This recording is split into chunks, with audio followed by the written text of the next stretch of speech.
మనము చరిత్రలో, బైబిల్ గ్రంథంలో, మిషనరీల జీవితంలో, గొప్ప దైవజనుల యొక్క జీవితాల్లో వాళ్ళు ప్రార్థించినప్పుడు వచ్చిన జవాబులు, ప్రతిఫలాలు చూసినప్పుడు మనకు చాలా సంతోషం వేస్తుంది, ప్రోత్సహించబడతాం. అయితే ప్రార్థనకు జవాబు అనేది దేవుడు ఒక వ్యక్తిని బట్టి కాదు, ఒక వ్యక్తి యొక్క విశ్వాసాన్ని బట్టి దయచేస్తూ ఉంటాడు. రెండవది, ఒక వ్యక్తి యొక్క నిజమైన దైవిక ఉద్దేశమును బట్టి దేవుడు ఆ ప్రార్థనకు జవాబిస్తాడు. అతి ముఖ్యమైన ప్రార్థనలలో మన ప్రార్థనలకు గొప్ప జవాబులు ఎప్పుడు వస్తాయి అంటే 100కి 100% ప్రార్థనలకు జవాబు రావాలి అని అంటే మనము ప్రార్థించే విషయాల్లో దేవుని యొక్క ఉద్దేశములను, ఆయన ఆలోచనలను ఎరిగి వాటికి అనుకూలంగా మనము ప్రార్థించినప్పుడు నిశ్చయముగా 100కి 100% జవాబులు ఆయన మనకు దయచేస్తూ ఉంటాడు.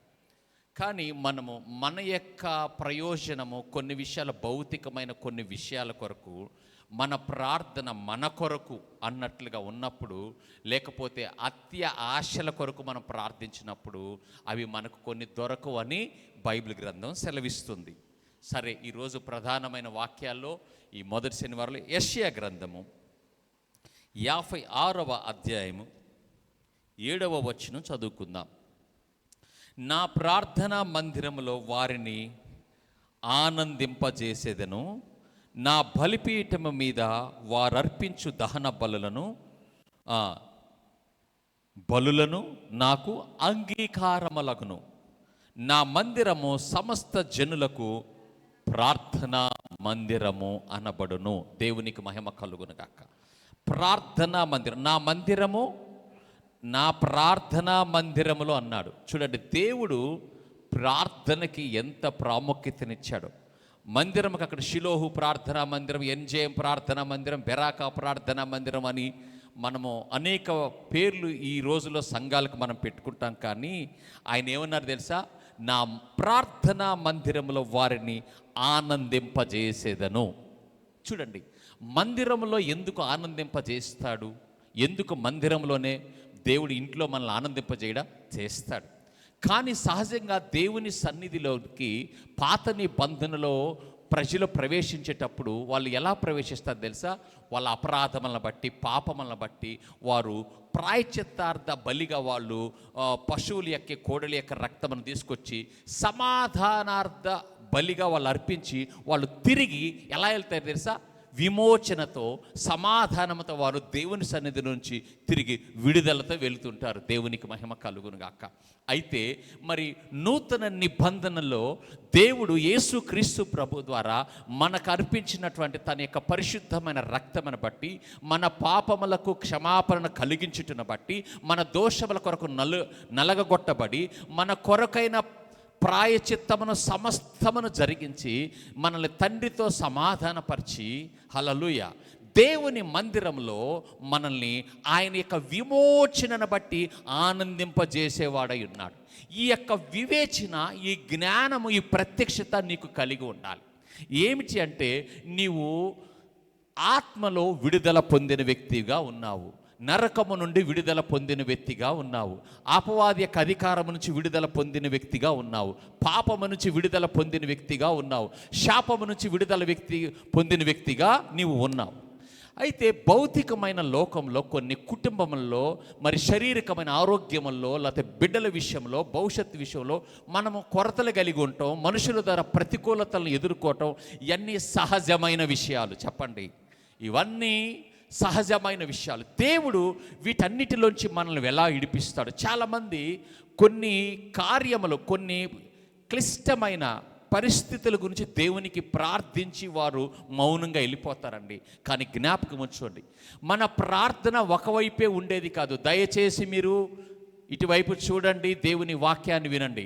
మన ప్రార్థన దేవునితో మన మనవులు చెప్పి వెళ్ళిపోయేటువంటి ఆ యొక్క ప్రార్థనగా ఉండకూడదు. మనము దేవునితో మాట్లాడినప్పుడు ఆయన తిరిగి మనకు ప్రతిస్పందిస్తాడు అనే వివేచన, జ్ఞానము, కృప, వినే స్వరములు దేవుడు మీకు నాకు అనుగ్రహించునుగాక. ఆమేన్. మీరు సమస్యను చెప్పి వెళ్తున్నారు ప్రార్థనలో, మీరు ఏడ్చి ప్రార్థన చేసి వెళ్ళిపోతున్నారు, ఉపవాసం ఉండి ప్రార్థన చేసి వెళ్ళిపోతున్నారు. కానీ మన దేవుడు మాట్లాడేవాడై ఉన్నాడు. ఆమేన్, హల్లెలూయా. మన దేవుడు జవాబునిచ్చేవాడై ఉన్నాడు. ఆయన ఉత్తరం ఇచ్చే, నాకు మొర్ర పెట్టిన నేను మీకు ఉత్తరం ఇస్తాను. ఈ సంఘంలో ప్రతి ఒక్కరు నేర్చుకోవాలి. మనం మొర్రపెట్టినప్పుడు దేవుడు నాతో మాట్లాడతాడు, దేవుడు వాక్యము ద్వారా మాట్లాడతాడు, పరిశుద్ధ ఆత్మ ద్వారా మాట్లాడతాడు. స్వచ్ఛమైనది ముఖ్యమైనది ఏంటంటే దేవుడు తన వాక్యము ద్వారా మనతో మాట్లాడతాడు. దేవునికి మహిమ కలుగును గాక. కాబట్టి మనం ప్రార్థించినప్పుడు ఆయన మన యొక్క పరిస్థితుల్ని వాటిని ఎలా ఎదుర్కోవాలి, కొన్నిసార్లు దేవుడు వివేచననిస్తాడు. ఆమె చెప్పండి, వివేచననిస్తాడు. కొన్నిసార్లు జ్ఞానమనిస్తాడు. కొన్ని పరిస్థితులు మనకు బోధిస్తాడు. కొన్నిసార్లు మౌనంగా ఉండమంటాడు. కొన్నిసార్లు నువ్వు వెళ్ళు అంటాడు. ఈ విషయాలు మనము దేవుని యొక్క పరిశుద్ధాత్మ ద్వారా మనం తెలుసుకునే వారిమై ఉండాలి. ఆమె చెప్పండి, దేవునికి మహిమ కలుగునుగాక. కాబట్టి దేవుని సన్నిధిలో ఎందుకు ఆనందం ఉంటుంది, దేవుని సన్నిధిలో ఎందుకు సంతోషం ఉంటుందంటే ఆయన సన్నిధిలో ఆయన ప్రత్యక్షం అవుతాడు కాబట్టి, ఆయన వాక్యం ప్రత్యక్షం అవుతుంది కాబట్టి, భవిష్యత్తుల గురించి నీకు బోధిస్తాడు కాబట్టి, పరిశుద్ధాత్ముడు నిన్ను బలపరుస్తాడు కాబట్టి, ఆయన సన్నిధిలో అనేకమైన ఆత్మ సంబంధమైన మేలులు నువ్వు పొందుకుంటావు కాబట్టి, నీకు భౌతికమైన విచారముల కంటే దేవుడిచ్చిన మాట అది స్థిరమైనది కాబట్టి నువ్వు ఆ మాటను తీసుకొని ధైర్యముగా తిరిగి వెళుతావు. దేవునికి మహిమ కలుగునుగాక. ప్రభు సన్నిధిలో ఆనందించే వ్యక్తిగా ఉంటావు. దేవునికి మహిమ కలుగునుగాక. హల్లెలూయా. నా మందిరము సమస్త జనులకు ప్రార్థనా మందిరం. మనము ప్రార్థన చేయటం అనేటువంటిది అవసరతలను బట్టి కాదండి, అది దేవునితో మాట్లాడు. నీకు ఇష్టమైన వ్యక్తితో, నీకు ఇష్టమైన రక్త సంబంధం, నీకు ఇష్టమైన స్నేహితుడితో అవసరం లేకపోయినా అసందర్భానుసారముగా సందర్భాలను లేవనెత్తి ఏదో ఒక విషయాన్ని నువ్వు మాట్లాడుతూ ఉంటావు. ఎందుకంటే నువ్వు మాట్లాడుతున్నప్పుడు అక్కడ మీ సమయం గడుస్తూ ఉంటుంది. ఒకరితో ఒకరు మాట్లాడటం, కలిసి కూర్చోవటం, కలిసి భుజించటం, ఏంటిది అది? నీకున్న ప్రీతి, నీకున్న ప్రేమ. అట్లానే మనము దేవునిని ప్రేమించే వారిగా ఉన్నప్పుడు మనము ఆయనతో మాట్లాడుటకు మనం అధిక సమయమును కేటాయిస్తాము. ఆమేన్, హల్లెలూయా. అధిక సమయము అని చెప్పండి. అధిక సమయం. ఎవరు ఎక్కువగా ప్రార్థన చేస్తారు అంటే బోధించినప్పుడే కాదండి, ఆయన విలువను తెలుసుకున్నప్పుడు, నువ్వు ఎవరితో మాట్లాడుతున్నావో తెలుసుకున్నప్పుడు, ఎన్ని విషయాల కొరకు ఆయన పరిష్కరించగలడో చెప్పినప్పుడు, నీ ద్వారా ఎన్ని జీవితాల్ని ఆయన ప్రభావితం చేయగలడో, నీ స్నేహము ద్వారా, మీ ఇద్దరి యొక్క బంధము ద్వారా, ఆయన నీకు అనుగ్రహించు కృప ద్వారా నువ్వు ఎన్ని విషయాలను, ఎన్ని కుటుంబాలను నీ ద్వారా మేలును అనుభవిస్తారు అనే విషయాన్ని తెలిసినప్పుడు ఆ వ్యక్తితో నీ సమయాన్ని గడుపుటలో నువ్వు ఆసక్తి కలిగి ఉంటావు. ఆమేన్, హల్లెలూయా. కాబట్టి అపోస్తుల కార్యం 2:42 వారు అపోస్తుల బోధ యందును, సహవాసమందును, రొట్టె విరుచుటి అందును, ప్రార్థనలు యందును ఎడతెగక నిలిచిరి. ఏమండి, అపోస్తులకి భార్య బిడ్డలు సమస్యలు, క్రెడిట్ కార్డులు, ఈఎంఐలు, ఈఎంఐలు, ఆ అమ్మాయిలు ఎవరు లేరు. వాళ్ళు ఎందుకు ప్రార్థన చేశారు చెప్పు? దేవునితో ఉన్న సంబంధము, దేవునితో ఉన్న సహవాసము, దేవుని హృదయమే వారి హృదయముగా చేసుకున్నారు. ఆయన యొక్క ఉద్దేశాలను నెరవేర్చట ప్రివిలేజ్, అంటే వారికి ధన్యత, ఘనము. సిలువను మోయిట, శ్రమలను సహించట అనేటువంటిది వాళ్ళకి అదే ఘనము, ధనముగా వారు భావించారు. కాబట్టి వారు ఏం చేశారు తెలుసా? ప్రార్థనలు. అంతేకాదండి, ఆ మొదటి తరములో ఉన్నటువంటి విశ్వాసులు కూడా వారు విస్తరించి ప్రార్థన చేశారండి. వారికి సమస్యల గురించి ప్రార్థన చేయలేదండి, దేవుని రాజ్యమును గురించి ప్రార్థించారు. అంతే కదా, శ్రమలో ఉన్న వారి గురించి ప్రార్థించారు. యూదులైన వారు క్రైస్తవులుగా మారిన వారి గురించి, మార్చడం గురించి, మరి శాస్త్రుల పరిచర్య యొక్క వలన వస్తున్న ఇబ్బందుల గురించి, మరి క్రీస్తుని అంగీకరించిన వారికి వస్తున్న శ్రమలు బహుగా విస్తరించినప్పుడు వారి యొక్క క్షేమము కొరకు, వారి బంధువులు కాదు, వారి స్నేహితులు కాదు, కానీ వారు దేవుని కుటుంబ సభ్యులుగా వారందరి కొరకు ఎడతెగక ప్రార్థన చేశారు. ఆమేన్, హల్లెలూయా. దేవునికి మహిమ కలుగునుగాక. ఈ రోజుల్లో అనేక సంఘాల కార్యక్రమాలు జరుగుతున్నాయండి, ప్రార్థన జరగట్లా. ప్రార్థన జరిగినా అది వారి కొరకే జరుగుతుందండి. ఒక సంఘము, ఒక వ్యక్తి, ఒక విశ్వాసి తన కొరకు కాకుండా దేవుని యొక్క ఉద్దేశముల కొరకు, అధికారుల కొరకు, దేశముల కొరకు, ప్రధానుల కొరకు సమయాన్ని కేటాయించి ప్రార్థించుటలో ఏం జరుగుతుంది తెలుసా? అది నీకు, నీ పిల్లలకు, నీ తరం వరకు అది ఎంతో ఆశీర్వాదం. That is the one of the biggest investment. అది ఒక రకమైన పెట్టుబడి అండి దేవుని సన్నిధిలో. దేవునికి మహిమ కలుగును గాక. నీ శత్రువుల గురించి ప్రార్థన చేయమనున్నది, అధికారుల గురించి ప్రార్థన చేయమనుంది, దేశము గురించి ప్రార్థన చేయమంది, సంఘము గురించి ప్రార్థన చేయమనుంది, అవసరతలో ఉన్నవారి గురించి ప్రార్థన చేయమంది. దేవుని వాక్యం ఇది, దేవుడు మనకు చెప్పిన మాట ఇది. నీవు దానిని నెరవేరుస్తున్నప్పుడు ఆయనకు విధేయత చూపిస్తున్నావని అర్థం. హల్లెలూయా. ఆయనకు లోబడుతున్నావని అర్థం. దేవునికి మహిమలు కలుగ. ఆయన ప్రేమిస్తున్నావని అర్థం. దేవునికి మహిమ కలుగును గాక. కాబట్టి ఒక సంఘానికి పునాది ఉజ్జీవము, ఒక సంఘం యొక్క కొనసాగింపు ఉజ్జీవము. ప్రతి ఉజ్జీవమునకు ముందు అక్కడ ప్రార్థన అనేది జరుగుతుంది. అది ఏ మిషనరీ ద్వారా అయినా, ఏ సేవకుల ద్వారా అయినా, ఏ సంస్థ ద్వారా అయినా ఒక ఉజ్జీవ పరిచర్య జరిగింది అంటే, జరుగుతుంది అంటే చెప్పండి, అక్కడ ప్రార్థన ఉన్నది. చెప్పండి, అక్కడ ప్రార్థన ఉన్నది, కన్నీటి ప్రార్థన ఉన్నది, ఉపవాస ప్రార్థన ఉన్నది, పట్టు విడువని ప్రార్థన ఉన్నది. దేవునికి మహిమ కలుగును కాక. సంఘములో ప్రార్థన చేస్తున్నప్పుడు అనేక జవాబులు కలుగుతాయి. దేవునికి మహిమ కలుగును కాక. అందుకే సంఘములో ఐక్యతతో, ఏకముతో ప్రార్థన చేయకుండా ఉండుటకు అపవాది విభిన్నమైన ఆలోచనలు, విభిన్నమైన ద్వారణలు, మరి ఐక్యత లేకపోవటం, సమాధానం లేకుండా చేసి అక్కడ ప్రసంగాలు ఉంటాయి, అక్కడ పాటలు ఉంటాయి, అక్కడ దినదిన కార్యక్రమాలు ఉంటాయి, కానీ ఉజ్జీవం ఉండదు, దేవుని కార్యాలు జరగవు, ప్రజలు అక్కడ చెప్పబడిపోయినట్లుగా ఉంటారు. కారణం ఏమిటి అంటే ప్రార్థన లేదని చెప్పండి. ప్రార్థన లేదు. ఒక్కరు ప్రార్థన చాలండి సంఘాన్ని రగిలించడానికి. స్వచ్ఛమైన, మరి లాభాపేక్ష లేని దేవుని పక్షముగా నిలిచిన ఒక వ్యక్తి చాలు, ఒక ఇర్మియా చాలు, ఒక ఎజ్కేలు చాలు, ఒక యెషయా చాలు. హల్లెలూయా. దేవునికి మహిమ కలుగు. ఒక వ్యక్తి ద్వారా దేవుడు పాడైపోయినటువంటి ప్రాకారాలను హెజ్రా, నెహెమియా ఇద్దరు వ్యక్తులు తీసుకున్న నిర్ణయం ద్వారా దేవుని యొక్క ప్రజల యొక్క ప్రాకారాలను తిరిగి కట్టబడి ఇద్దరు వ్యక్తులను చెప్పండి. ఇద్దరు వ్యక్తులు చెప్పండి. ఇద్దరు వ్యక్తులు. చూడండి, ఈరోజు దేవుని ఆత్మ మీతో మాట్లాడుతున్నాడు. దేవునికి మహిమ కలుగుక. మీ పక్కకు చూడండి, వెనుకకు చూడండి.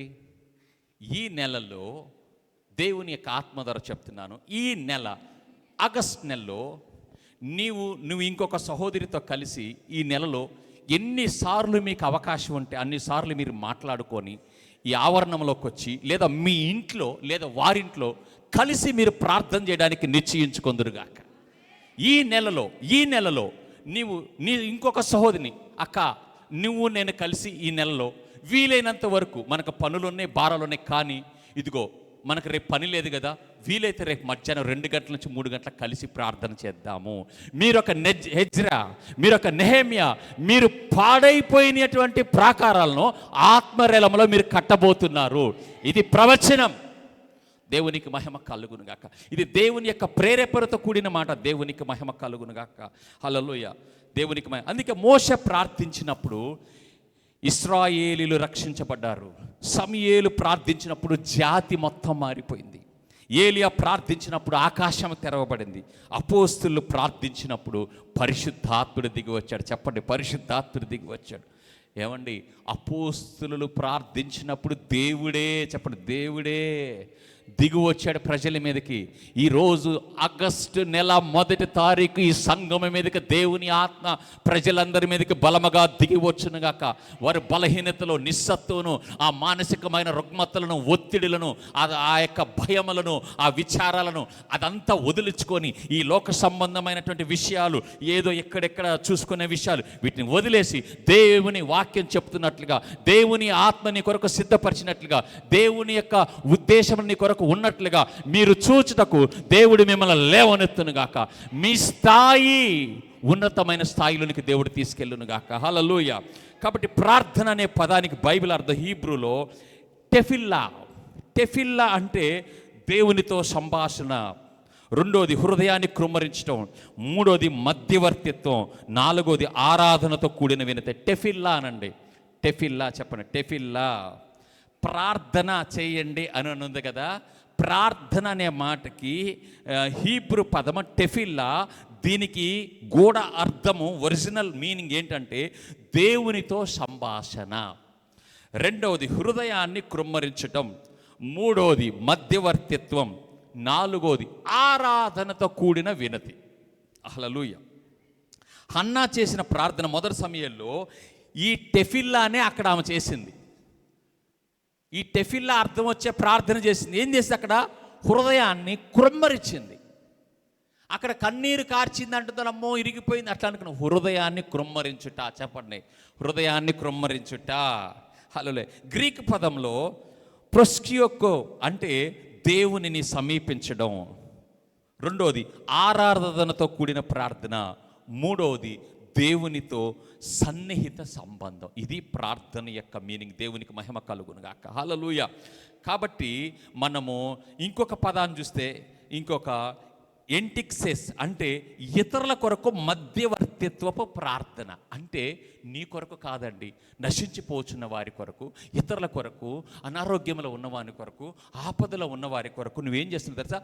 ఇతరుల కొరకు. చెప్పండి, ఇంకొకరి కొరకు, నా కొరకు కాదు, ఇంకొకరి కొరకు, వారి పక్షమున రక్షించబడుటకు, క్షమించబడుటకు, స్వస్థత పొందుటకు, దేవుని యొక్క విలువైన రక్తము అది వారికి ప్రయోజనంగా మారుటకు, వారి పక్షముగా నేను దేవునితో సంభాషిస్తున్నాను, మాట్లాడుతున్నాను, మరణమునకు అడ్డుపడుతున్నాను, రక్షించబడ్డకు సహాయం చేస్తున్నాను. హల్లెలూయా. దేవుని హస్తము నీ ద్వారా వారి మీదకు వచ్చుటకు, నీ శుభవచనమును వారి పక్షముగా దేవునితో మాట్లాడుతున్నావు. దేవునికి మహిమ కలుగును. హల్లెలూయా. కాబట్టి మనము ప్రార్థించుటలో ఆసక్తిని కోల్పోకూడదు. అది ఆత్మీయ జబ్బు. ప్రార్థించుటలో మనము వెనుకబడుతున్నప్పుడు నిర్జీవత దాని వెనకే మనతో వస్తుంది. రెండోది సోమరితనం వస్తుంది. ప్రార్థించడానికి ముందు సోమరితనం వస్తుంది, నిర్లక్ష్యత వస్తుంది. ఏముంది చేద్దాం, ఇప్పుడు ఎందుకు, సాయంత్రం చేద్దాం, భోజనం చేసినాక చేద్దాం, పండుకునే ముందు చేద్దాం, పొద్దున్నే ఎట్లా. దేవుణ్ణి ప్రేరేపించినప్పుడు చేయటం ప్రార్థన చాలా విలువైనది. ఎందుకంటే ఆయన మాట్లాడే సమయంలో వినటం చాలా ముఖ్యం. చెప్పండి, ఆయన మాట్లాడుతున్నప్పుడు నేను వినాలి. చెప్పండి, నేను వాయిదా వేయకూడదు. వాక్యం అర్థమవుతుందా? దేవునికి మహిమ. హల్లెలూయా. వాక్యం అర్థం, వాయిదా వేయకూడదు. దేవుడు నన్ను ప్రేరేపించినప్పుడు ఏదో విలువైన విషయం చెప్పబోతున్నాడు, ఎవరినో రక్షించే విషయం చెప్పబోతున్నాడు, దేశం గురించి చెప్పబోతున్నాడు, ఏదో ఒక విషయంలో నా ద్వారా దేవుడు ఒక గొప్ప కార్యం చేయబోతున్నాడు, ఒక అపాయాన్ని అడ్డుకోబోతున్నాడు. దేవునికి మహిమ కలుగునుగాక. హల్లెలూయా. టెఫిల్లా, దేవునితో సంభాషించుట. దేవునికి మహిమ కలుగునుగాక. హల్లెలూయా. డియోసిస్ అంటే అత్యవసర విన్నపం, హృదయ గర్భంలోంచి మొర్రపెట్టేది. ఎంటెక్సిస్ అంటే ఇతరుల కొరకు మధ్యవర్తి ప్రార్థన. ఉజ్జీవం అంటే కాయ. కాయ అంటే ఏం కాయ? జామకాయ, అరటికాయ కాదు. చెప్పండి, కాయ. చెప్పండి, కాయ. కాయ అనేది హీబ్రూ పదంలో ఉజ్జీవము అని మీ బైబిల్లో ఉన్న చోట కాయ అంటే దాని అర్థం ఏంటంటే తిరిగి జీవించడము. అయ్యా సంఘంలో ఉజ్జీవం దయచేయండి, ఉజ్జీవం దయచేయండి. అయ్యా సంఘంలో కాయ దయచేయండి, దేవా కాయ దయచేయండి అంటే ఏం తెలుసా?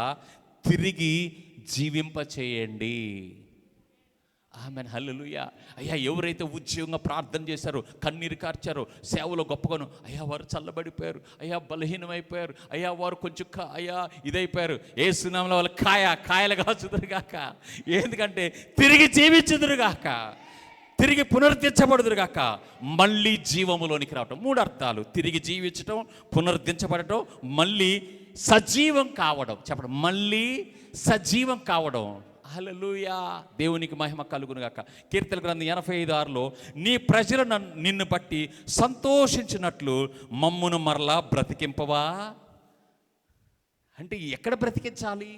మనసులో, ఆత్మలో, వాక్యం యందు. చెప్పండి, ఏముంది అక్కడ? చెప్పండి, నీ ప్రజలు. చూడండి 85, మీ బైబిల్ అలానే ఉందా? 85వ కీర్తన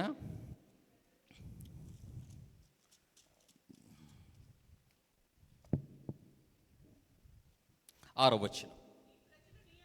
నీ ప్రజలు నీ యందు సంతోషించినట్లు నీవు మరలా మమ్మను బ్రతికించవా. యెహోవా నీ కృప మాకు కనపరచుము, నీ రక్షణ మాకు దయచేయము. చెప్పండి, నీ ప్రజలమైన మేము సంతోషించినట్లు. చెప్పండి, అందరూ చెప్తాం ఏక మనసుతో, ప్రభువా నీ ప్రజలమైన మేము నీ యందు సంతోషించినట్లు మాలో తిరిగి ఉజ్జీవము దయచేయవా. ఆమేన్. ఉజ్జీవము దయచేయము ప్రభువా, ప్రార్థనాత్మను దయచేయము. మేము పోగొట్టుకొని దేవుని పరిశుద్ధ గ్రంథంలో ఒక మంచి విషయం ఉంటుందండి. ఏదైతే ఒక విషయాన్ని పోగొట్టుకున్నారో, అపరాధం వల్ల పాపం లేదని, తిరిగి పశ్చాత్తాపడి దేవుడు రెండంతలు తీసుకొస్తాడు. దేవునికి మహిమ కలుగును గాక. హల్లెలూయా. మనం తిరిగి ప్రభువా, నేను ప్రార్థనాత్మను పోగొట్టుకున్నాను, నిర్లక్ష్యం చేశాను, నన్ను క్షమించు, నాకు తిరిగి అని యథార్థంగా నువ్వు ప్రార్థన చేసినప్పుడు మునుపటి కంటే రెండంతల అభిషేకం, మునుపటి కంటే రెండంతల పరిశుద్ధాత్మ, రెండంతలటువంటి ప్రార్థించే ఆత్మ దేవుడి దినమనికి అనుగ్రహించును గాక. మన దేవుడు రెండంతలు ఇచ్చే దేవుడు. హల్లెలూయా. దేవునికి మహిమ కలుగును గాక. చూడండి, దేవునికి మహిమ కలుగును గాక. ప్రజలు సంతోషించినట్లు మరలా బ్రతికించమని. ఉజ్జీవం అంటే మరి ఏదో క్రొత్త విషయాన్ని స్థాపించడం కాదు, మనలో ఉన్న సత్యాన్ని రేకెత్తించడం. చెప్పండి హల్లెలూయా. మరణించిన ఆత్మీయ స్థితి నుండి మళ్ళీ దేవుడు మళ్ళా జీవములోనికి తీసుకురావడం. దేవునికి మహిమ కలుగును గాక. తర్వాత మూడో విషయం ఏమేమి విన్నారు ఇప్పటికి మీరు? ఒకటి, ప్రార్థన అనే బైబిల్కి అర్థాన్ని తెలుసుకున్నారు. రెండోది, ఉజ్జీవం గురించి తెలుసుకున్నారు. మూడో విషయం, ప్రార్థన పరిశుద్ధాత్మకు మార్గాన్ని సిద్ధం చేస్తుంది. చెప్పండి, మూడో విషయం ఏంటిది? ప్రార్థన పరిశుద్ధ ఆత్మకు మార్గాన్ని సిద్ధం చేస్తుంది. అపోస్తుల కార్యం 1లో ప్రార్థన, అపోస్తుల కార్యం 2వ అధ్యాయంలో పరిశుద్ధాత్మ. చూడండి, ముందు ప్రార్థన. చెప్పండి, మొదటి అధ్యాయంలో ఏం జరిగింది? ప్రార్థన. 2వ అధ్యాయం పరిశుద్ధాత్మ. చెప్పండి, ముందు ప్రార్థన. చెప్పండి, ప్రార్థన చేసినప్పుడు పరిశుద్ధాత్ముడు కృమ్మరించబడతాడు. చెప్పండి, ప్రార్థించినప్పుడు ఉజ్జీవం వస్తుంది, ప్రార్థించినప్పుడు దర్శనములు వస్తాయి, ప్రార్థించినప్పుడు ఉజ్జీవం వస్తుంది, ప్రార్థించినప్పుడు మొదటిగా స్వస్థతలు వస్తాయి, ప్రార్థించినప్పుడు ఆత్మలు వస్తారు, ప్రార్థించినప్పుడు సమస్తం జరుగుతుంది. మొదటి ప్రార్థన. ప్రార్థన. హల్లెలూయా. ప్రార్థన విలువైనది, ఘనమైనది, సజీవమైనది. ఈ ప్రార్థన చేయకుండా నీ పరిస్థితుల ద్వారా, నీ పిల్లల ద్వారా, నీ యొక్క విషయాల ద్వారా నిన్ను అణచివేశాడు. ఇతరుల ద్వారా, కష్టపెట్టడం ద్వారా, నిన్ను అపార్థం చేసుకున్నట్టు ద్వారా, నిన్ను వ్యతిరేకించడం ద్వారా, నీ గురించి తీర్పు తీర్చడం ద్వారా, ఇట్లా అపవాది అనేక రకాలుగా నీ స్వరాన్ని మూసివేశాడు. ఈరోజు దేవుడు నీ నాలుకను, నీ పెదవుల్ని కాల్చుతున్నాడు. నువ్వు ఇక ఎవరాపినాగో నువ్వు ప్రార్థించే వ్యక్తిగానే ఉంటావు. ప్రార్థన ద్వారా అగ్ని కణములు విడు నీ నుంచి బయటకు వచ్చును గాక. ప్రార్థన ఆపడానికి సాతానుడికి ఎన్నో మనసు కష్టాలు తెస్తాడండి.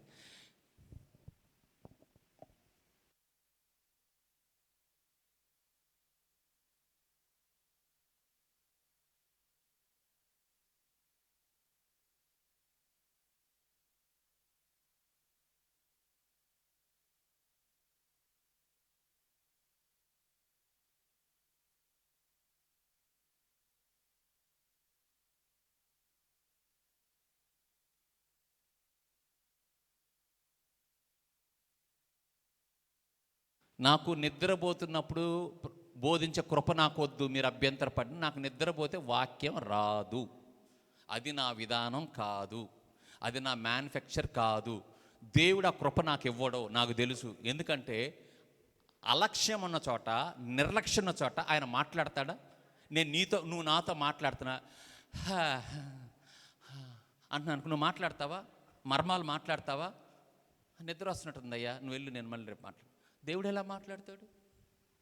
దయచేసి నిద్ర లేండి. నిద్ర తప్పు. మీకు ఈ మొదటి శనివారం నియామక కూటం, ఈ సంఘ ఐక్యత కూటం. హల్లెలూయా. లేండి పిన్స్ తీసుకొని కూర్చోండి ఏదన్నా. ఇది కరెక్ట్ కాదండి. దయచేసి మేల్కొనండి, పక్కన వాళ్ళు లేపండి ప్లీజ్. దయచేసి లేపండి, ఎవరు నిద్రపోకండి.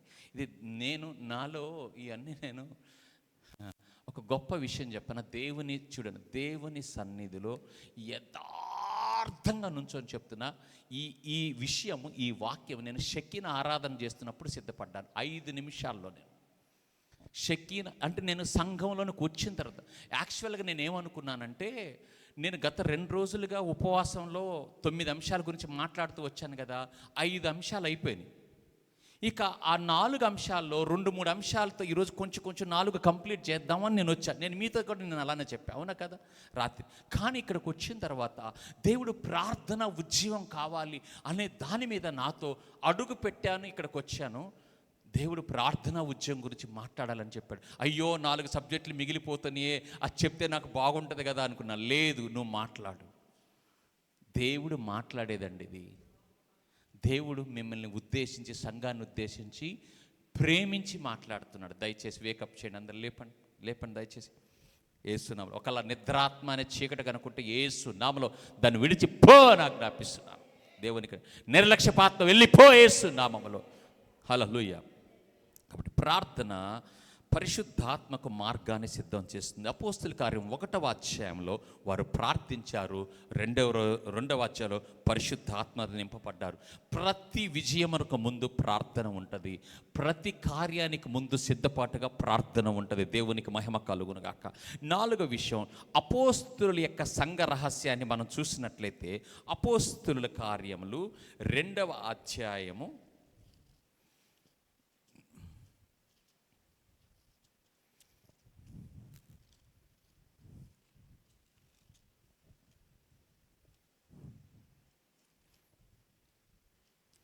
42వ వచనం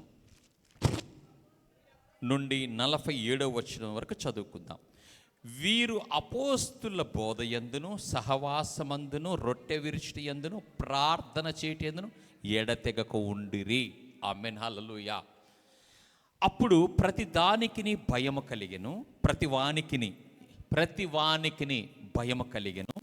మరియు అనేక మహత్కార్యములను సూచక క్రియలను అపోస్తుల ద్వారా జరిగెను. హల్లెలూయా. ఒకటేం కలిగిందంట, ఎవరైతే సంఘాన్ని హింసించి బాధ పెడుతున్న వాళ్ళకి ఏం కలిగింది చెప్పండి? భయము కలిగింది. రెండోది ఏం కలిగింది అంట అక్కడ ఆ ప్రార్థన ద్వారా? చెప్పండి, అనేకమైన మహత్కార్యములు సూచక క్రియలను అపోస్తుల ద్వారా జరిగెను. ఈ సంఘంలో ఈ దినము నుంచి మనం ఐక్యతతో ప్రార్థన చేస్తూ ఉండగా, ఏక మనసుతో ప్రార్థన చేస్తుండగా శత్రువుకి భయము కలుగుతుంది. నీ జీవితంలో నిన్ను ముట్టుకొనుటకు నీ కుటుంబంలో శత్రువు ఎన్ని కార్యాలు చేస్తున్నా వాడికి భయము కలుగుచున్నది.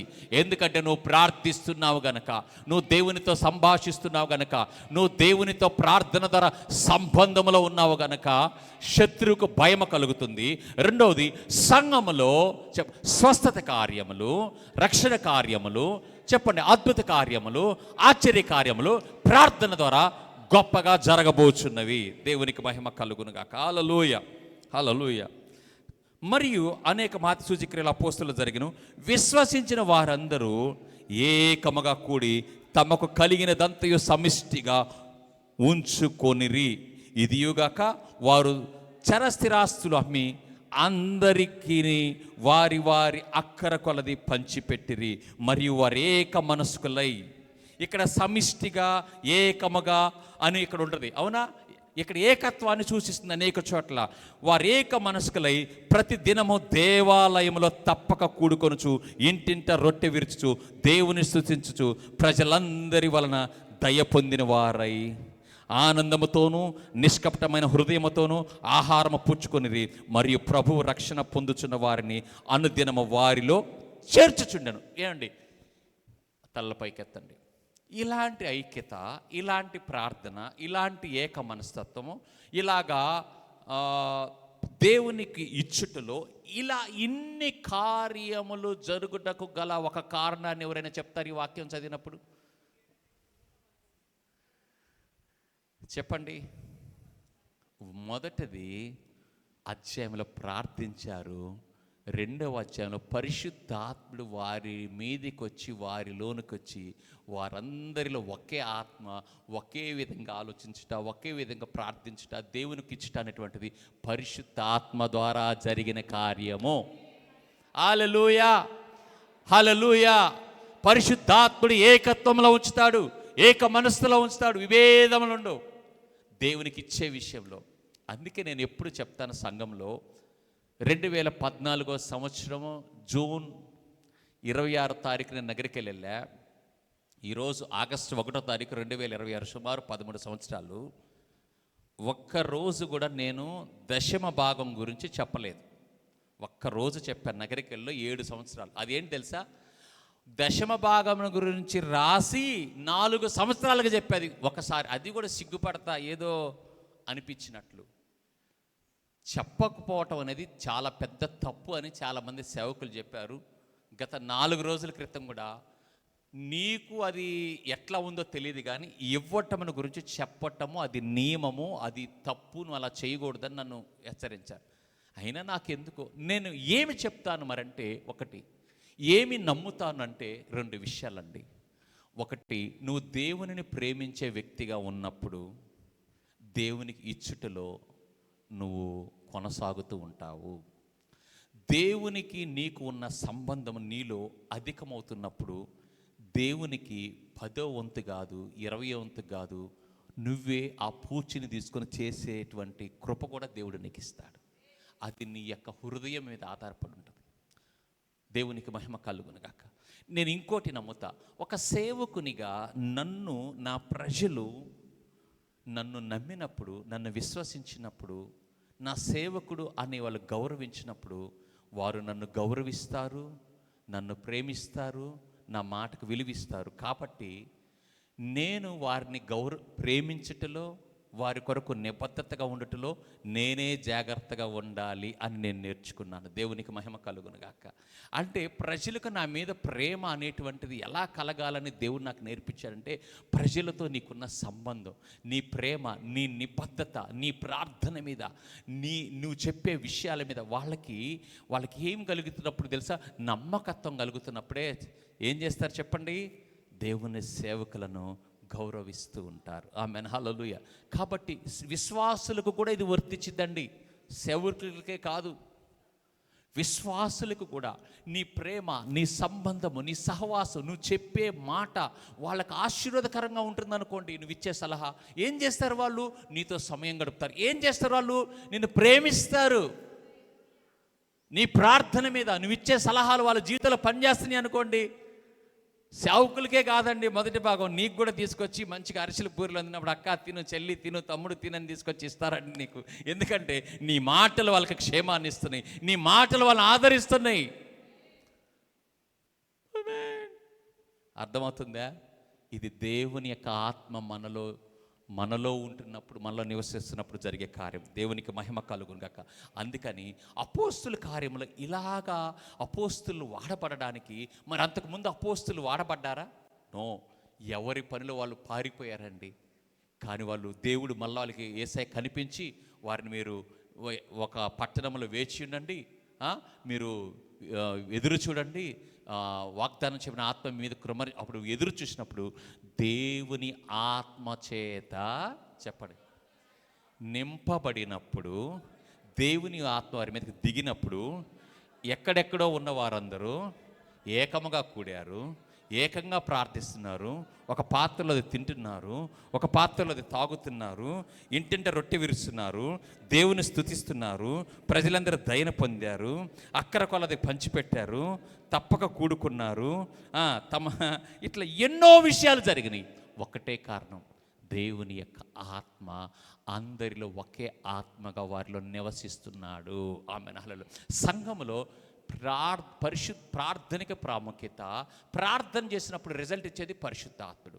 ఆమేన్, హల్లెలూయా. కాబట్టి పరిశుద్ధాత్మను గౌరవించడం నేర్చుకోవాలి, పరిశుద్ధాత్మనితో మనము వ్యవహరించడం నేర్చుకోవాలి, పరిశుద్ధాత్మతో నడిపించే విషయంలో మనం అనుభవపూర్వకంగా ముందుకెళ్ళాలి. దేవునికి మహిమ కలుగునుగాక.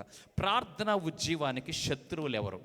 బాగుంది. ఇప్పుడు ప్రార్థన ఉజ్జీవమునకు శత్రువులు ఎవరు? 2వ దినవృత్తాంతాల గ్రంథం 7వ అధ్యాయం 14వ వచనం.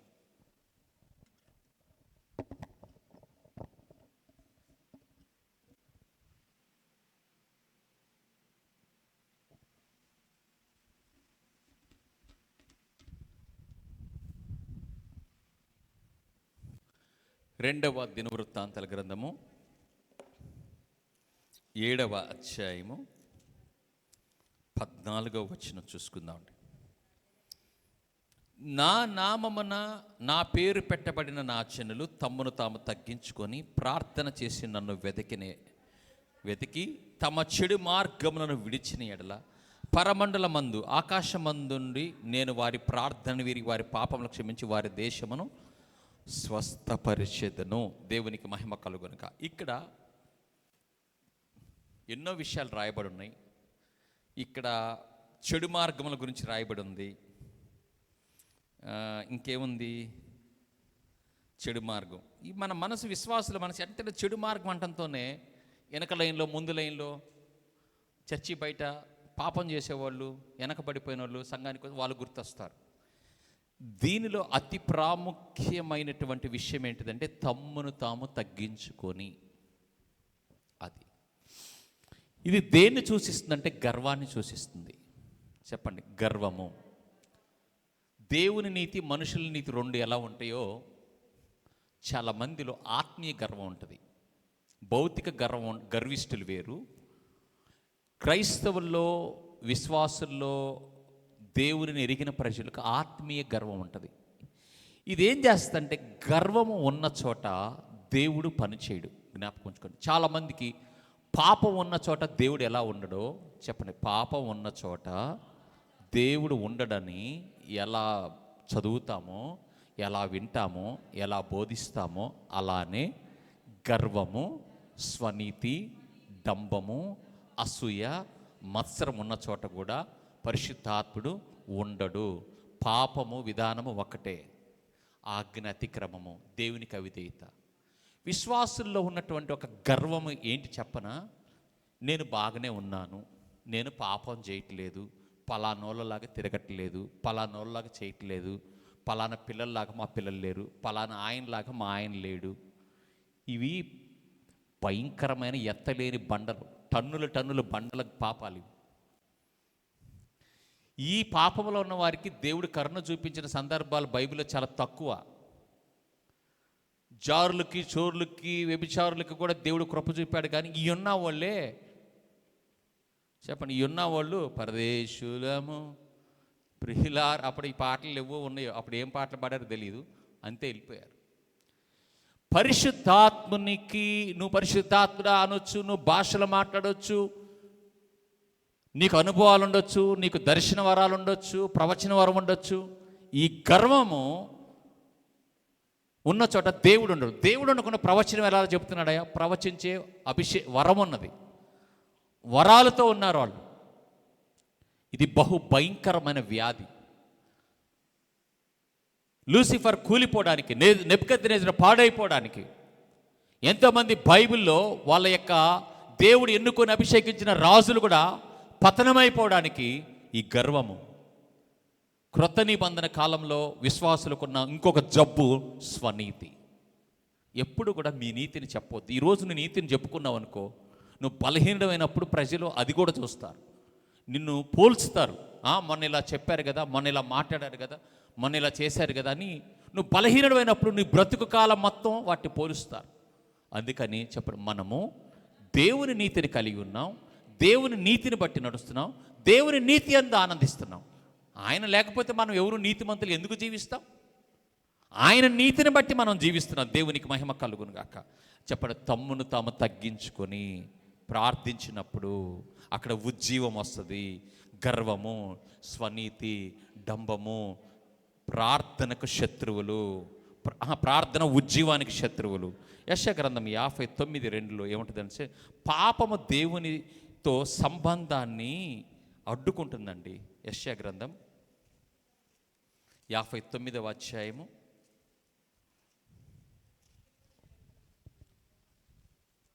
చూడండి,